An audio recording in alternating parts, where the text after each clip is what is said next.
Bonjour, j'espère que vous allez bien. Dans cette vidéo, je vais parler de système musculaire. Tout d'abord, le système musculaire forme l'élément moteur du mouvement. Il assure la production de la force nécessaire au mouvement et au maintien postural. On distingue, du point de vue morphologique et fonctionnel, trois types de muscles. Il y a les muscles squelettiques ou striés, les muscles cardiaques et les muscles lisses. Les muscles lisses, ce sont des muscles non striés qui échappent à l'influence de la volonté. Ils sont localisés dans les viscères du tube digestif, du système urinaire, du système respiratoire, de l'appareil reproducteur, de la peau et de l'appareil circulatoire.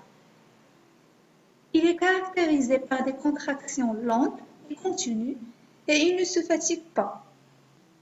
Aussi, le tissu musculaire lisse est formé de cellules fusiformes et mononucléées qui forment des feuillets. Les muscles mixtes ou les muscles cardiaques, ce sont des muscles striés mais indépendants de l'influence de la volonté. Ils possèdent une activité motrice interrompue et automatique. Les muscles squelettiques ou les muscles striés ils peuvent se contracter sous l'influence de la volonté, c'est-à-dire par des contractions réflexes. Ils mobilisent en particulier le système squelettique solidaire du squelette. Ils représentent environ 43% du poids du corps et on compte plus de 600 muscles squelettiques différents qui peuvent se contracter rapidement mais se fatiguent facilement. Leur couleur rouge provient du pigment appelé la myoglobine. Et comme vous voyez dans la photo, le tissu musculaire squelettique est formé de cellules allongées, cylindriques et multinucléées. Les muscles squelettiques possèdent quatre propriétés fondamentales: la contractilité, l'excitabilité, l'extensibilité et l'élasticité. La contractilité, c'est la capacité de se contracter suite à un signal. Cependant, la contraction du muscle n'est pas forcément synonyme de son raccourcissement.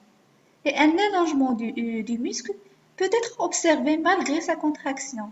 Si une force extérieure plus importante s'exerce sur lui. Et cette propriété qui différencie le plus le tissu musculaire de tous les autres tissus.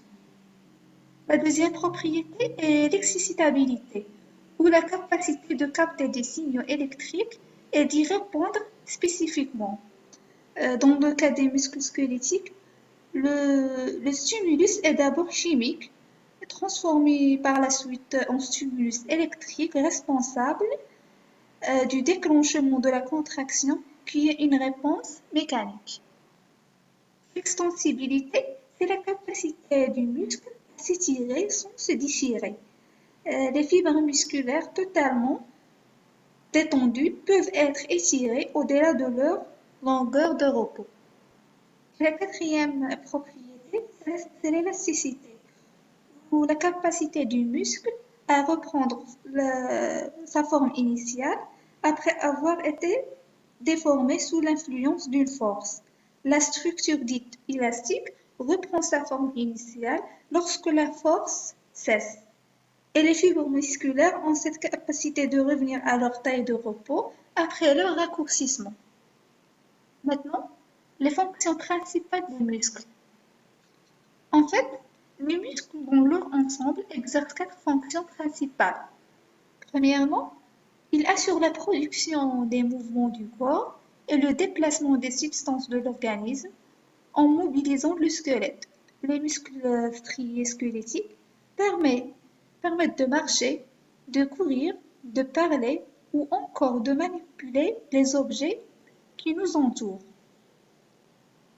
Les muscles sont également nécessaires à l'expression de nos sentiments ou de nos émotions, notamment grâce à la contraction des muscles faciaux qui permet de donner des expressions au visage.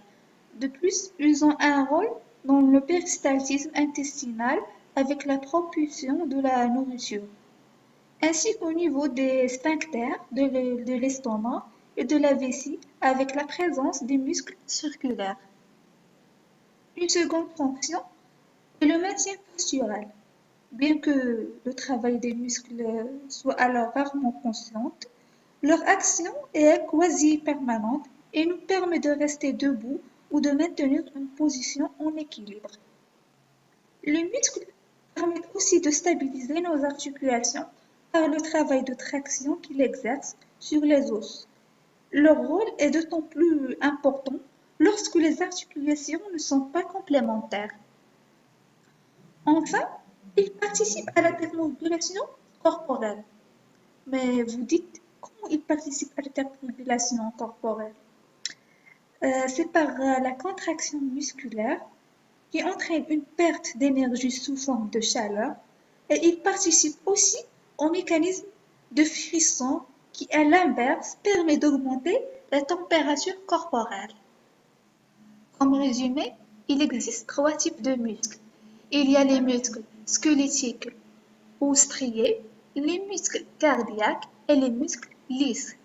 Les muscles squelettiques sont attachés aux os et à la peau, et les muscles cardiaques forment les parois du cœur, tandis que les muscles lisses forment les parois des viscères. Les muscles squelettiques sont des cellules striées. Les muscles squelettiques et cardiaques, ce sont des cellules striées.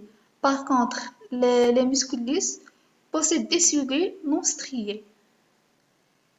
Les muscles squelettiques sont caractérisés par des contractions volontaires. Par contre, les muscles cardiaques et lisses, ils sont caractérisés par des contractions involontaires. Aussi, les muscles squelettiques sont caractérisés par des contractions rapides. Et les muscles cardiaques également par des contractions rapides mais rythmiques.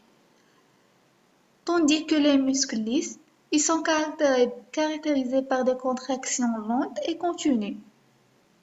Les muscles squelettiques aussi se fatiguent facilement, alors que les muscles cardiaques et lisses ne se fatiguent plus. Le système squelettique est régulé par le système nerveux central, tandis que le muscle cardiaque est lisse par le système nerveux autonome ou végétatif. Il faut noter que le corps humain possède 600 muscles squelettiques qui fournissent une force de traction qui permet le déplacement. Les muscles lisses sont les plus nombreux et également ces muscles constituent environ 40% du poids total du corps. Ainsi, le muscle le plus volumineux est celle de fessier et le plus petit est le muscle stapédien de l'oreille.